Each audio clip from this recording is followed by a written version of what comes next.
बच्चों, आज हम 2025 के दूसरे सेट 346 जेटी का चौथा भाग बना रहे हैं। इससे पहले हम इसके 3 भाग बना चुके हैं। अगर आपको उन्हें देखना है तो मैं उनका लिंक आपको डिस्क्रिप्शन बॉक्स में दे दूंगा, आप वहां से उन्हें देख सकते हैं। ठीक है। इससे पहले जो हमने उसके 3 भाग बनाए थे, उन 3 भागों में हम प्रश्न नंबर 6 तक हल कर चुके थे। ठीक है बच्चों, प्रश्न नंबर 6 तक हल कर चुके थे। आज हम प्रश्न नंबर 7 हल करेंगे। और प्रश्न नंबर 7 में जो क्वेश्चन दे रखा है, ये मोस्ट इंपॉर्टेंट क्वेश्चन है। आप लोग सभी जरूर इसे याद करके जाइएगा एग्जाम में। इस प्रश्न में कह रहा है कि प्रकाश वैद्युत प्रभाव क्या है, इसके नियम लिखिए। ठीक है। और आगे पूछ रहा है कि आइंस्टीन के प्रकाश वैद्युत प्रभाव समीकरण 1/2 mv² बराबर h ब्रैकेट में न्यू माइनस न्यू जीरो की स्थापना कीजिए। ठीक है। तो ये प्रश्न बहुत इंपॉर्टेंट है, आप लोग जरूर याद करिएगा। आइए देखते हैं, हम फिलहाल आपको बता देते हैं कि कैसे इसमें लिखना है। तो सबसे पहले आपको प्रकाश वैद्युत उत्सर्जन या प्रकाश वैद्युत प्रभाव, बात एक ही होती है, इसकी परिभाषा लिखनी पड़ेगी। परिभाषा क्या है कि प्रकाश किरणों के प्रभाव से धातु से इलेक्ट्रॉनों के उत्सर्जन की घटना को प्रकाश वैद्युत प्रभाव कहते हैं। ये आप लिख दीजिएगा। फिर प्रकाश द्वारा उत्सर्जित इलेक्ट्रॉनों को फोटो इलेक्ट्रॉन तथा धारा को प्रकाश वैद्युत धारा कहते हैं। ये आप जरूर लिख दीजिएगा। फिर उसके बाद आपको जो है, ये आइंस्टीन ने एक प्रकाश वैद्युत समीकरण दिया था। ये जो है, चाहे तो यहाँ से यहाँ तक आप लोग मत लिखिएगा, आप केवल यहीं तक लिख दीजिएगा कि प्रकाश वैद्युत प्रभाव क्या होता है। ठीक है। यहाँ तक जब आप लिख देंगे तो इतने से इस प्रश्न में बस इतना ही पूछा गया है, तो इतना ही आपको लिखना है। आगे इसमें कह रहा है कि प्रकाश वैद्युत प्रभाव के नियम लिखिए। तो प्रकाश वैद्युत प्रभाव के नियम कैसे लिखेंगे, वो देखिए मैंने आपके सामने नियम लिखे हैं। देखिए मैंने आपके सामने नियम लिखे हैं। ठीक है। प्रकाश वैद्युत उत्सर्जन मैं पहले ही बता चुका हूँ, प्रकाश वैद्युत प्रभाव या प्रकाश वैद्युत उत्सर्जन बात एक ही है। कि नियम लिखिए। तो नियम, पहला नियम क्या है? पहला नियम है कि किसी धातु के पृष्ठ से प्रकाश इलेक्ट्रॉनों के उत्सर्जन की दर आपतित प्रकाश की तीव्रता के अनुक्रमानुपाती होती है। दूसरा पॉइंट क्या है कि उत्सर्जित प्रकाश इलेक्ट्रॉनों की अधिकतम गतिज ऊर्जा आपतित प्रकाश की तीव्रता पर निर्भर नहीं करती। तीसरा पॉइंट कह रहा है कि प्रकाश इलेक्ट्रॉन की अधिकतम गतिज ऊर्जा आपतित प्रकाश की आवृत्ति बढ़ाने पर बढ़ती है। चौथा पॉइंट है आपतित प्रकाश की आवृत्ति के एक न्यूनतम मान से कम होने पर कोई भी प्रकाश इलेक्ट्रॉन उत्सर्जित नहीं होता है। पांचवा पॉइंट जो है, प्रकाश के धातु के पृष्ठ पर गिरते ही इलेक्ट्रॉन उत्सर्जित होने, ये प्रकाश वैद्युत उत्सर्जन के नियम है। अब इसी प्रश्न में हमसे कह रहा है कि प्रकाश आइंस्टीन के प्रकाश वैद्युत प्रभाव समीकरण, ये समीकरण दे रखा है, ठीक, की स्थापना कीजिए। अब इस समीकरण में जो ये बी दे रखा है, वेग, वैसे किताबों में जब डेरिवेशन करते तो यहाँ पे अधिकतम वेग होता है, लेकिन इन्होंने जो है अधिकतम वेग की जगह पे बी दिखाया है। तो इसलिए हम क्या करेंगे, डेरिवेशन तो वही रखेंगे, लेकिन वहाँ पे जो प्रकाश इलेक्ट्रॉन है उनके वेग को बी मैक्स ना लिखकर हम केवल बी लिखेंगे। हम वहाँ पे जब डेरिवेशन करते हैं, जैसे कि हमने आपको दिखाया है कि यहाँ पे देखिए कि हमने यहाँ पे लिखा है बी मैक्स, ठीक है, अधिकतम वेग, लेकिन न्यूमेरिकल में या क्वेश्चन में हमसे कह रखा है 1/2 mv², मतलब मैक्स हमें नहीं लिखना, हमें बी को ही अधिकतम वेग मानना है। ठीक है। तो देखिए इसे कैसे करते हैं। तो प्रकाश वैद्युत प्रभाव के समीकरण को आइंस्टीन ने कैसे सिद्ध किया, या प्रकाश वैद्युत प्रभाव की घटना को आइंस्टीन ने कैसे उसकी व्याख्या की, ये आपको सबसे पहले मालूम होना चाहिए। तो आपको सबसे पहले बच्चों ये मालूम होना चाहिए कि आइंस्टीन ने प्रकाश वैद्युत प्रभाव की व्याख्या की, और इन्होंने प्लांक क्वांटम सिद्धांत के आधार पर प्रकाश वैद्युत प्रभाव की व्याख्या की। ठीक है। और इसके लिए आइंस्टीन को नोबेल प्राइज भी मिला था। आई थिंक 1922 में इन्हें नोबेल प्राइज मिला था प्रकाश वैद्युत प्रभाव के लिए। और आइंस्टीन को प्रकाश वैद्युत प्रभाव के लिए ही जो है वो नोबेल प्राइज मिला था। जबकि आइंस्टीन का जो सबसे फेमस है वो है स्पेशल थ्योरी ऑफ रिलेटिविटी। तो स्पेशल थ्योरी ऑफ रिलेटिविटी के लिए आइंस्टीन को नोबेल प्राइज नहीं मिला है, आइंस्टीन को मिला है प्रकाश वैद्युत प्रभाव के लिए नोबेल प्राइज। ठीक है। तो आइए, आइंस्टीन ने क्या किया। सबसे पहले तो हमें पता होना चाहिए कि प्लांक क्वांटम थ्योरी क्या है। तो प्लांक क्वांटम थ्योरी क्या है कि प्लांक ने कहा था कि प्रकाश जो है, विकिरण जो है, वो ऊर्जा के छोटे छोटे बंडलों के रूप में चलता है, और इन बंडलों को हम फोटोन या क्वांटा कहते हैं। ठीक है बच्चों। और इन्होंने बताया कि प्रत्येक पैकेट, मतलब जो भी बंडल है ऊर्जा का, उसकी ऊर्जा होती है एच न्यू। ये लिखा है आपके सामने, एच न्यू, जहाँ एच जो है इसे प्लांक कांस्टेंट कहते हैं, और न्यू जो है वो प्रकाश की आवृत्ति है। ठीक है बच्चों। तो ये प्लांक का क्वांटम सिद्धांत था। इसी क्वांटम सिद्धांत के आधार पर प्लांक ने, सॉरी, आइंस्टीन ने विद्युत प्रभाव की व्याख्या की। देखिए इन्होंने क्या कहा। ठीक है, आइंस्टीन ने प्रकाश वैद्युत प्रभाव की व्याख्या प्लांक के क्वांटम सिद्धांत के आधार पर की। प्लांक क्वांटम सिद्धांत के अनुसार प्रकाश ऊर्जा के छोटे छोटे बंडलों के रूप में संचरित होता है। ऊर्जा के इन बंडलों को फोटोन या क्वांटा कहते हैं। प्रत्येक फोटोन की ऊर्जा एच न्यू होती है, जहां न्यू प्रकाश की आवृत्ति है, जबकि एच प्लांक नियतांक है। प्रकाश की तीव्रता इन्हीं फोटोनों की संख्या पर निर्भर करती है। तो आपने देखा होगा, कभी प्रकाश ज़्यादा तेज चमकता है, कभी हल्का होता है। तो ये जो है फोटोनों की संख्या पर निर्भर करता है। ठीक है, फिर आगे क्या है।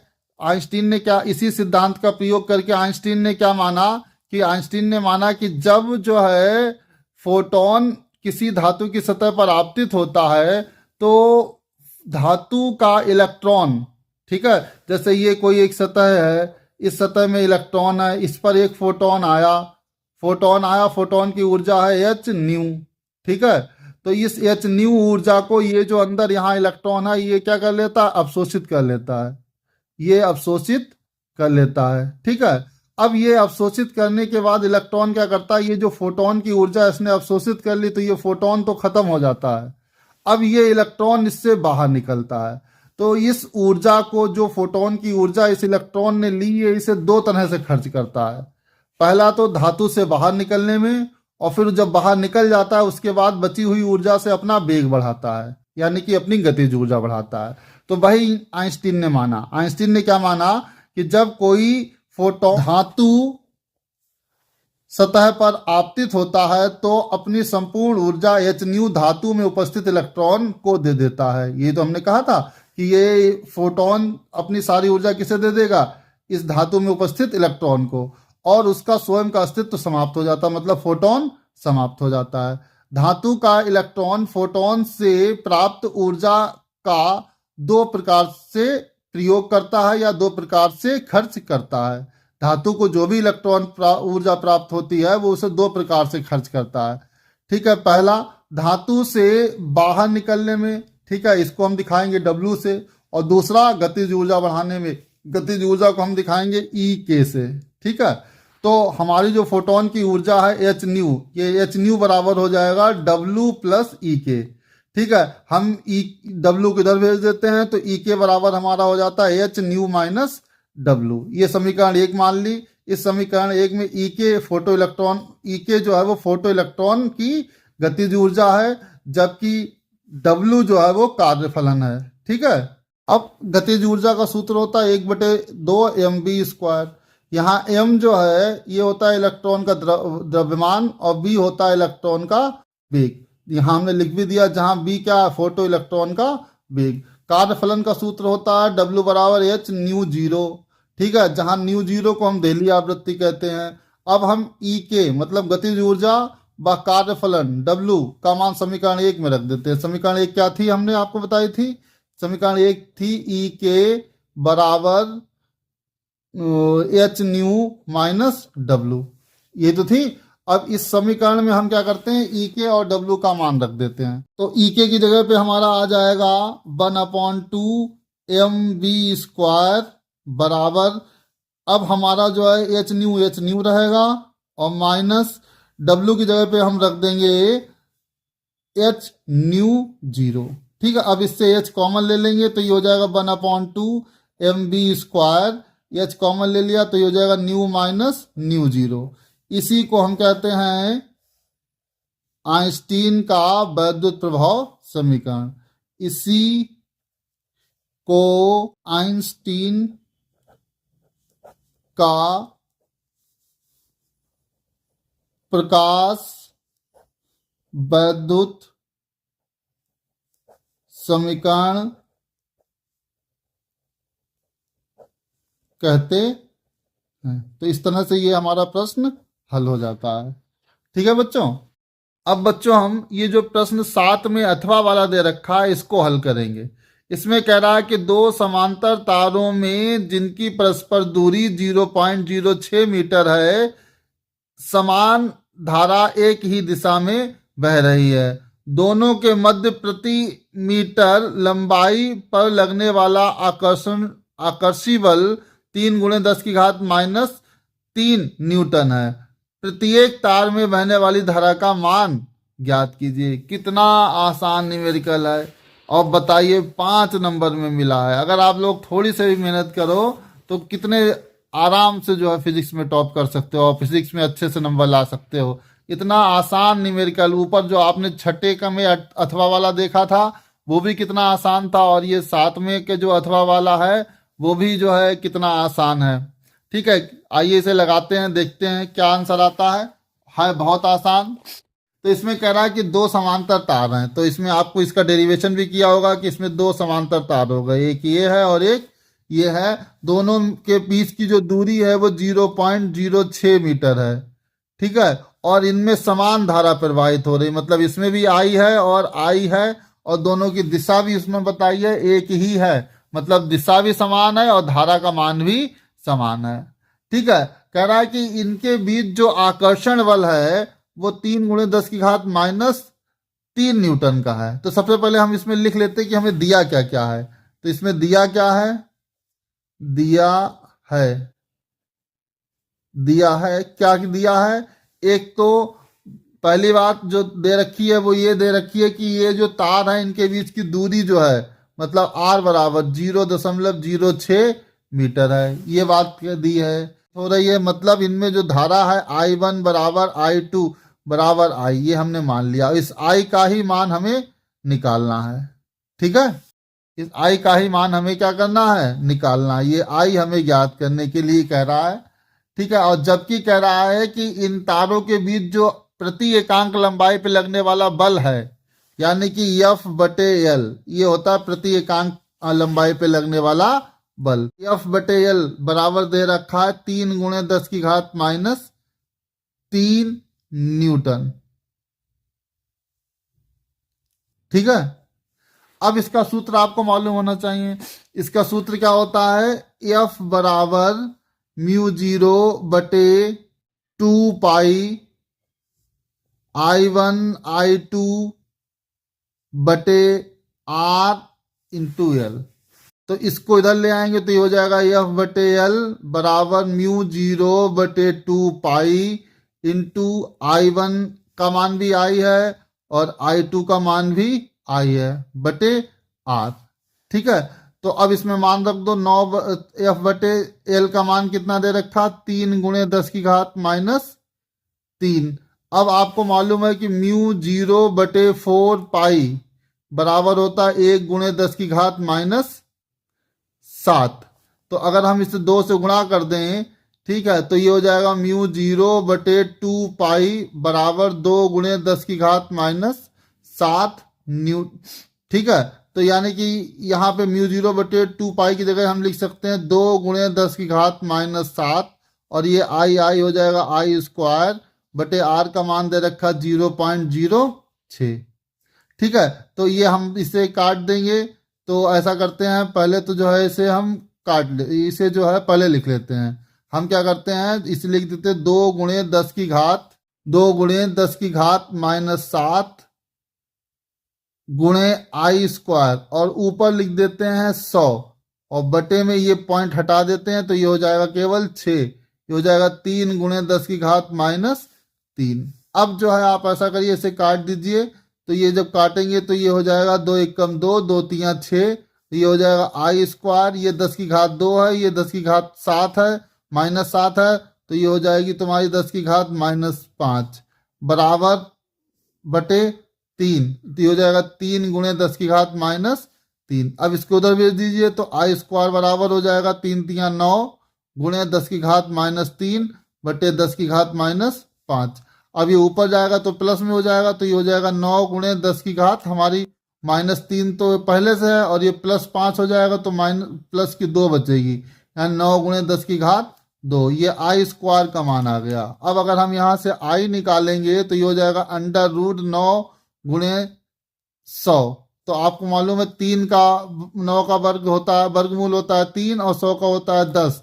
तो आई बराबर हमारा आंसर आ जाएगा 30 एम्पियर। मतलब जो तारों में धारा प्रवाहित हो रही है वो कितनी है, वो 30 एम्पियर है। ये हमारा आंसर आ जाएगा। ठीक है बच्चों, तो इस तरह से जो तार हैं उन तारों में कितनी धारा प्रवाहित हो रही, प्रत्येक तार में 30 एम्पियर की धारा प्रवाहित हो रही है।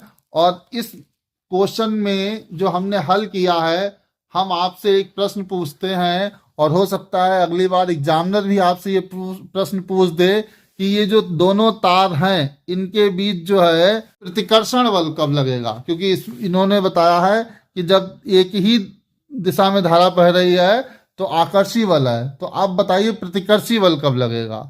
ठीक है, उत्तर करिएगा कमेंट में, अच्छा रहेगा। और अगर आपको ये वीडियो अच्छा लग रहा हो, इंफॉर्मेटिव लग रहा हो, तो वीडियो को लाइक कर लीजिए और चैनल को सब्सक्राइब कर दीजिए।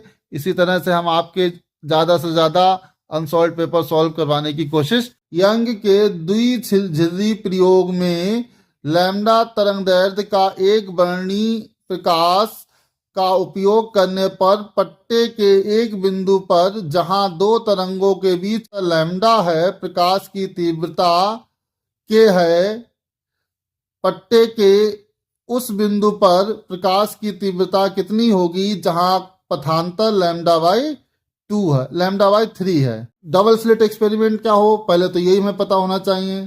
तो पहले हम आपको डबल स्लिट एक्सपेरिमेंट के बारे में बताते हैं। तो ये प्रश्न नंबर हमारा 8 है। डबल स्लिट एक्सपेरिमेंट में क्या होता है कि एक प्रकाश स्रोत होता है एस, इसके सामने एक स्लिट रखी होती है।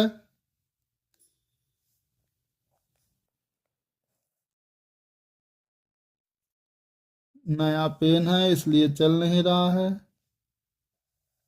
ठीक है, ये यहाँ इससे प्रकाश निकलता है, तरंगाग्र हम दिखा रहे हैं। ठीक है, एक ये सोर्स की तरह काम करता है, इसे S1 कहते हैं, और एक ये S2 ये होता है। इन दोनों के बीच की दूरी को हम स्मॉल d से दिखाते हैं। ठीक है, इसके सामने एक पर्दा रखा है और पर्दे को इस प्रश्न में जो है उन्होंने पट्टा कहा है। ठीक है, तो पट्टा सुन के आप घबराइएगा नहीं, पर्दे को ही पट्टा कह रखा है। स्लिट इसे बोलते हैं स्लिट, और ये हमारा पर्दा है जिससे कि प्रश्न में आपको पट्टा कहा गया है। इन दोनों के बीच की दूरी होती है कैपिटल D। ठीक है, इससे हमें पर्दे पर व्यतिकरण दिखाई देता है इस प्रयोग में। ठीक है, तो हम वो प्रयोग बना के आपको पूरा नहीं दिखा रहे, बस हमने आपको दिखा दिया कि इसमें ये S1 और S2 जो है वो स्लिट होती हैं।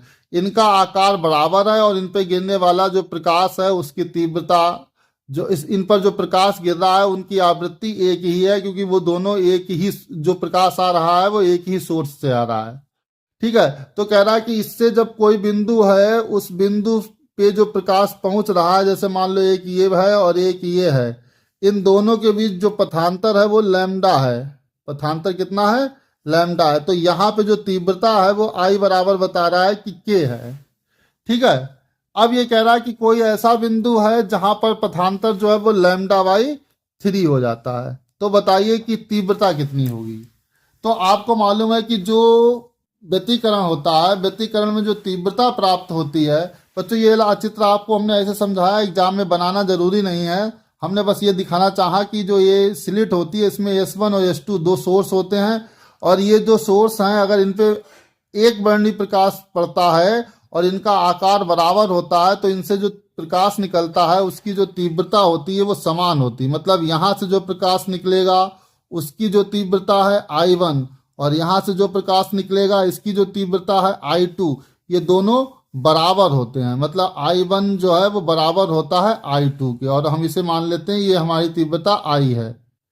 ठीक है, ये हम बस केवल इतना समझाना चाहते थे चित्र बना के कि जब एक वर्णी प्रकाश डबल स्लिट एक्सपेरिमेंट पे पड़ता है तो अगर ये स्लिट और पे जो पड़ने वाला प्रकाश एक वर्णी है और इनका आकार बराबर है तो तीव्रता भी बराबर होती है। हम केवल इतनी बात आपको यहाँ से बताना चाहते थे। ठीक है, अब इसमें न्यूमेरिकल को, इस प्रश्न को हम कैसे हल करेंगे। ठीक है, ये चित्र आप बनाएं ना बनाएं उससे कोई फर्क नहीं पड़ता, नहीं बनाएंगे तब भी कोई दिक्कत नहीं।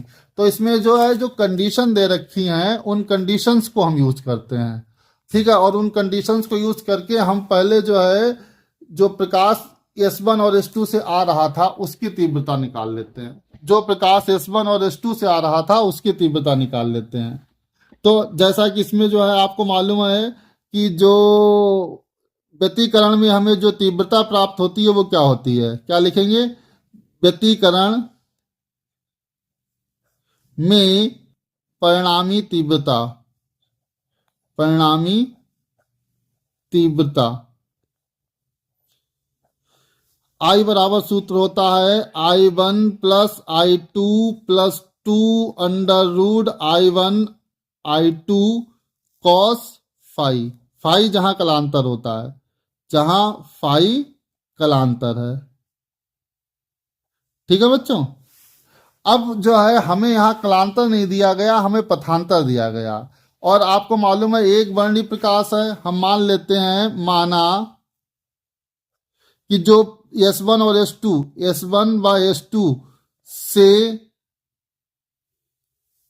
या ऐसे लिख दो, माना डबल स्लिट से, डबल स्लिट से निकलने वाली प्रकाश तरंगों की तीव्रता I1 व I2 है, ठीक है। तो प्रश्नानुसार, क्योंकि प्रश्न में ही दे रखा है कि प्रकाश एक वर्णी है, I1 बराबर होगा I2 बराबर हम मान लेते हैं I0 मान लेते हैं, I0, ठीक है बच्चों। हमने क्या मान लिया? I0। अब हम इसको, ये जो समीकरण एक है इसमें जो है ये वैल्यू रखते हैं, या इस वैल्यू को रखने के लिए से पहले हम क्या करते हैं, आपको एक चीज और दे रखी है, दिया है पथांतर। पथांतर, पथांतर को हम दिखाते हैं डेल्टा x से। पथांतर हमें दे रखा है lambda.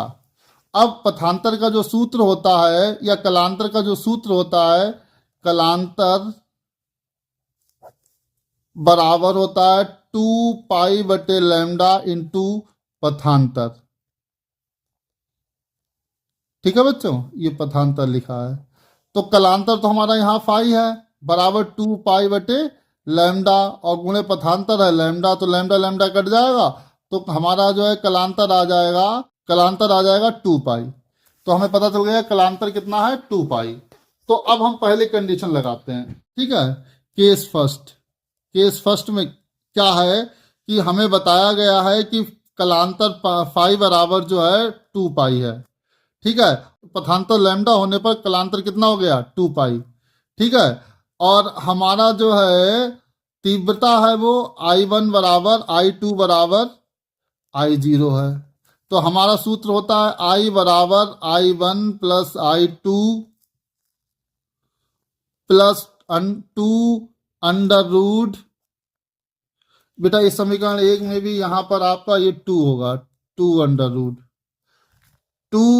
Root I1 I2 cos phi, ये तो सूत्र होता है, ठीक है। अब हम अगर यहाँ पे जो है तीव्रता प्रश्नानुसार लिखें, आपको दे रखा है कि जो तीव्रता है, तीव्रता वो I बराबर दे रखी है K। कितनी दे रखी है? K, ठीक है। तो I की जगह लिख देंगे K बराबर I1 की जगह पे लिख देंगे I0 प्लस I2 की जगह पे भी लिख देंगे I0 plus 2 under root, bracket में हो जाएगा I0 इंटू I0, और ये हो जाएगा cos 2 पाई। cos 2 पाई का मान होता है 1, ठीक है। cos 360 हो जाएगा, cos 360 का मान होता है 1। तो ये K बराबर हमारा हो जाएगा, ये जुड़ के हो जाएगा 2I0 प्लस 2, ये हो जाएगा अंडर रूट I0 स्क्वायर, और ये cos 2 पाई का मान होता है 1। तो ये हमारा K बराबर हो गया 2I0 प्लस 2 अंडर रूट। तो अंडर रूट और स्क्वायर साथ साथ होते हट जाता है,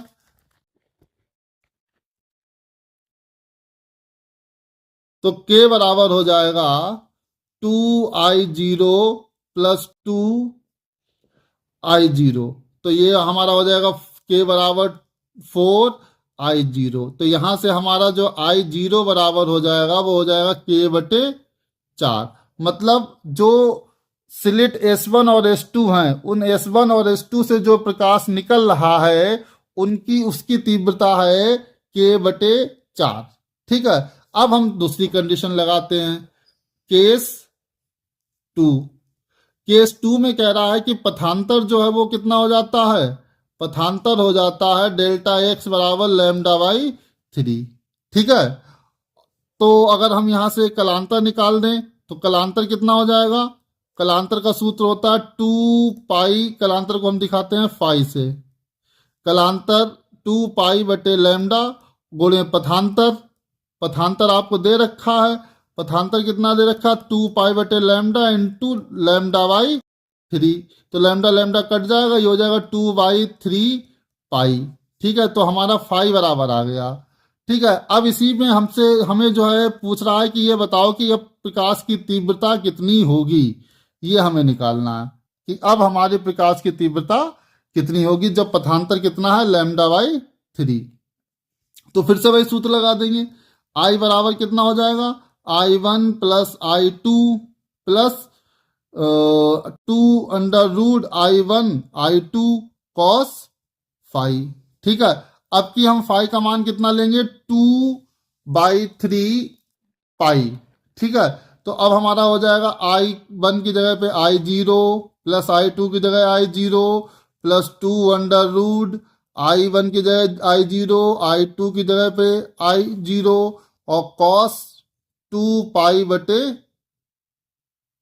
3। ठीक है, तो ये हो जाएगा 2I0 प्लस 2I0 और अब cos 2 pi upon 3, 2 pi upon 3 इसका मान निकालते हैं। तो ये कॉस 2 पाई मतलब हुआ 2 गुणे 180 बटे 3, तो 3 छंग 18 मतलब कॉस 120। तो कॉस 120 का मान होता है -1/2। क्या होता है, -1/2। ये आपको मालूम होना चाहिए। कैसे लिखोगे, कॉस 90 प्लस 30, तो ये दूसरे क्वाड्रेंट में आता है गणित के हिसाब से, तो ये कॉस 30 हो जाएगा, वो भी माइनस का। ठीक है, तो ये कॉस माइनस का हो जाएगा -1/2।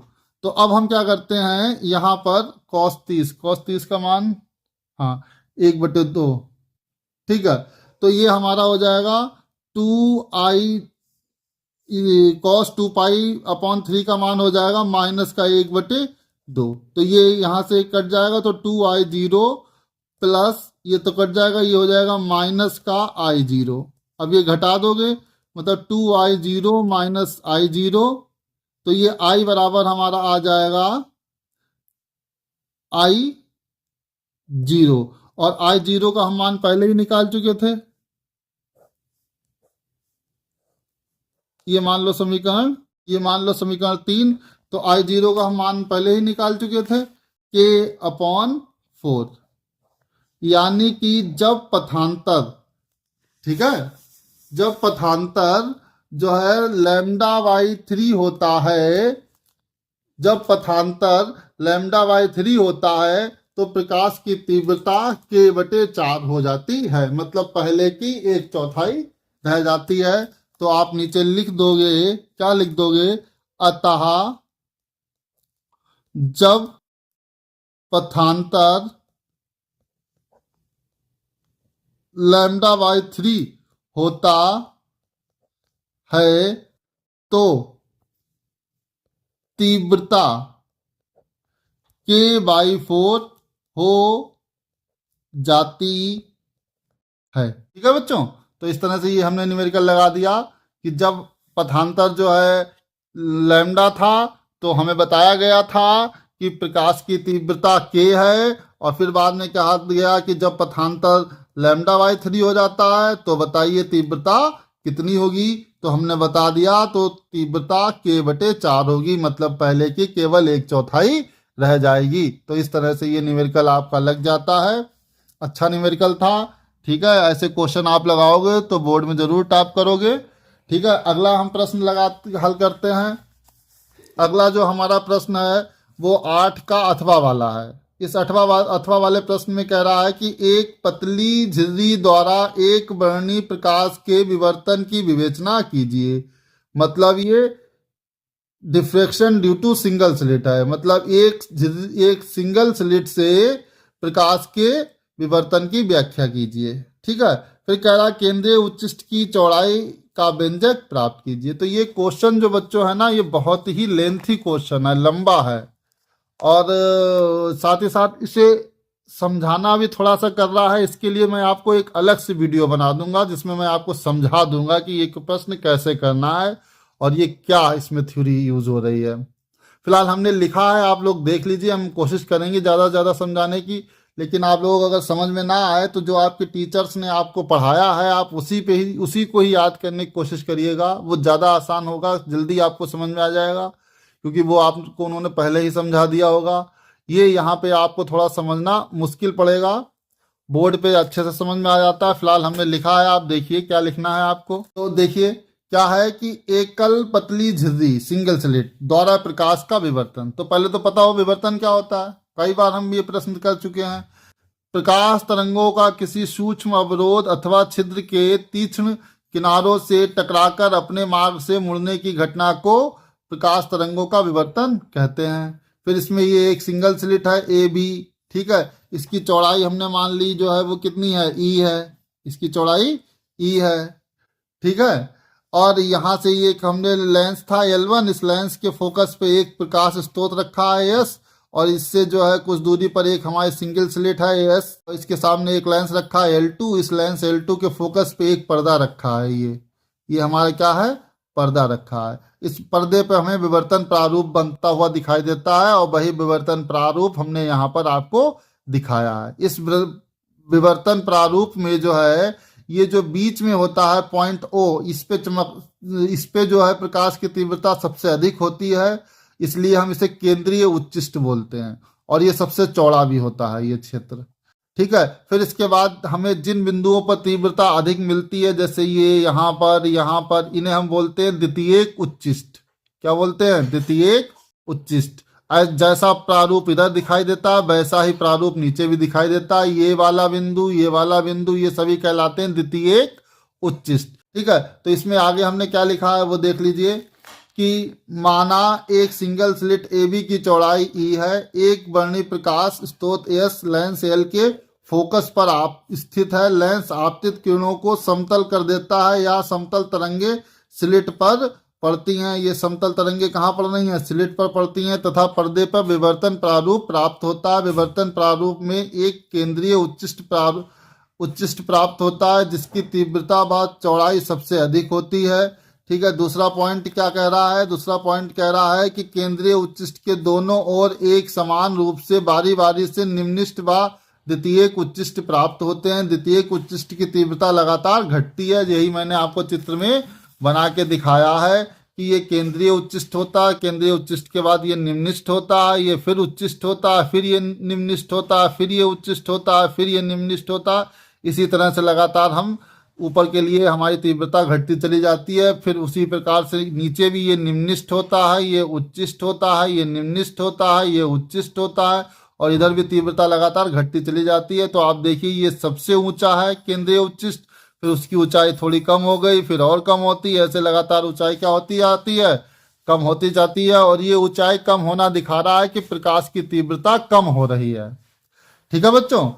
अब जो है देखिए इसमें हमने तुम्हारे लिए एक नोट पॉइंट भी लिखा हुआ है कि उच्चिष्ट व निम्निष्टों को क्रमशः दीप्त व अदीप्त फ्रिंज कहते हैं, ठीक है। जो उच्चिष्ट और निम्निष्ट बनते हैं उन्हें जो है दीप्त और अदीप्त फ्रिंज भी कहते हैं। फिर आगे हम क्या करते हैं, इसकी व्याख्या करते हैं। व्याख्या में हमने क्या लिखा है की व्याख्या करते हैं, तो हेडिंग डाल लेते हैं केंद्रीय उच्चिष्ट। और इसमें होता है कि हाइगेंस सिद्धांत के अनुसार जब प्रकाश स्लिट पर पड़ता है तो स्लिट का प्रत्येक बिंदु द्वितीयक तरंगिकाओं का स्रोत बन जाता है।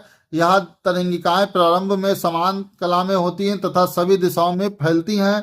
माना स्लिट का केंद्र C है, CO की दिशा में सभी तरंगिकाएं पर्दे के बिंदु O तक समान पथ तय करती हैं, अतः समान कला में मिलती हैं, अतः बिंदु O पर उच्चिष्ट प्राप्त होता है। इसी को केंद्रीय उच्चिष्ट कहते हैं। फिर उसके बाद हमें निम्निष्ठ मिलते हैं। निम्निष्ठ की व्याख्या करते हैं, यही थोड़ा सा टफ है, इसे आप जो लोग जो पढ़ाया गया हो वहीं से पढ़ो, और अगर जो है लिखना चाहो और साफ सुथरा लिखना चाहो तो यहीं से लिख सकते हो।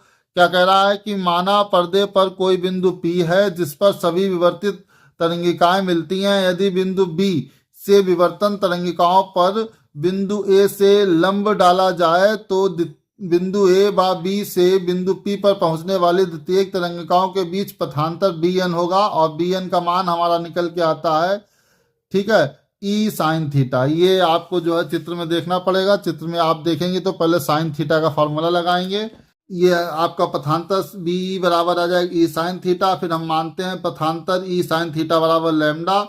इस दशा में स्लिट AB को दो भागों AC व CB में बांटा जा सकता है। A व C से विवर्तित तरंगों में पथांतर λ/2 है। कलांतर जो है वो पाई हो जाएगा, क्योंकि 2π/λ गुणे पथांतर होता, पथांतर का मान λ/2 रखोगे तो पाई आ जाएगा।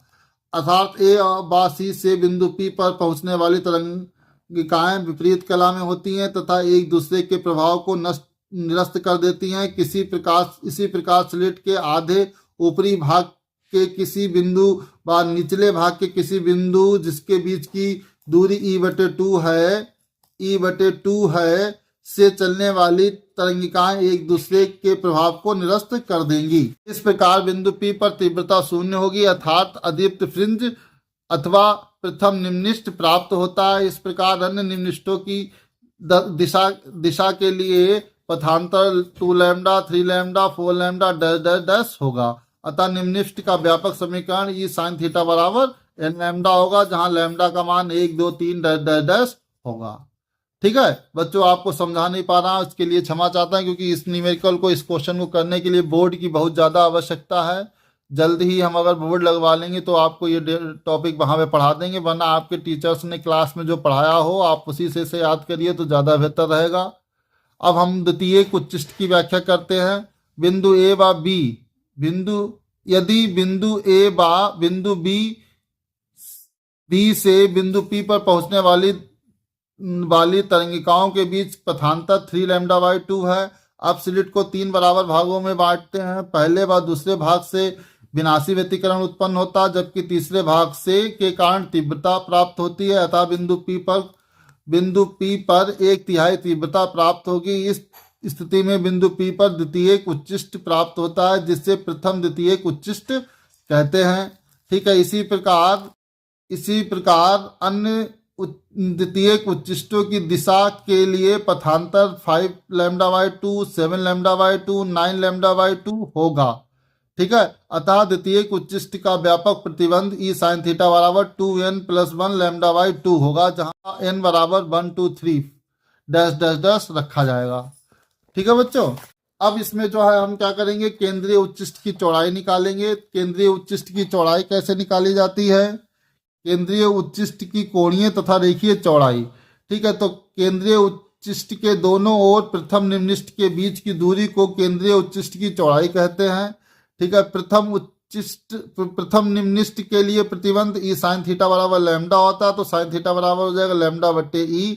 अगर थीटा का मान 0 के आसपास हो, मतलब बहुत छोटा हो, तो साइन थीटा को हम थीटा लिख सकते हैं। इसका मान तो साइन थीटा का मान λ/E था, तो λ/E हो जाएगा। तो कोणीय चौड़ाई हमारी दुगनी होती है 2 साइन थीटा, तो 2 साइन थीटा बराबर हो जाएगा 2λ/E। रेखीय चौड़ाई हमारी 2y होती है। 2y में हम क्या कर देते हैं, 2 ये जो कोण होता है, एक सूत्र होता है चाप, कोण बराबर चाप बटे त्रिज्या, कोण बराबर चाप बटे त्रिज्या।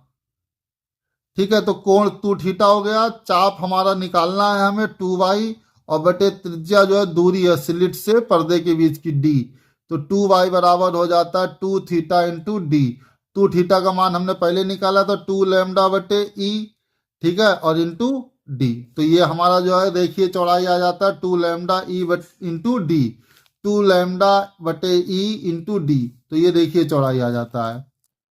ठीक है, यदि लेंस L2 स्लिट के अति समीप है, जो लेंस रखा था हमारा वो स्लिट के बिल्कुल पास में है, तो D और लेंस की फोकस दूरी बराबर हो जाती है, मतलब D बराबर F हो जाता है। तो 2y बराबर फार्मूला हो जाता है 2λ/E इंटू 5।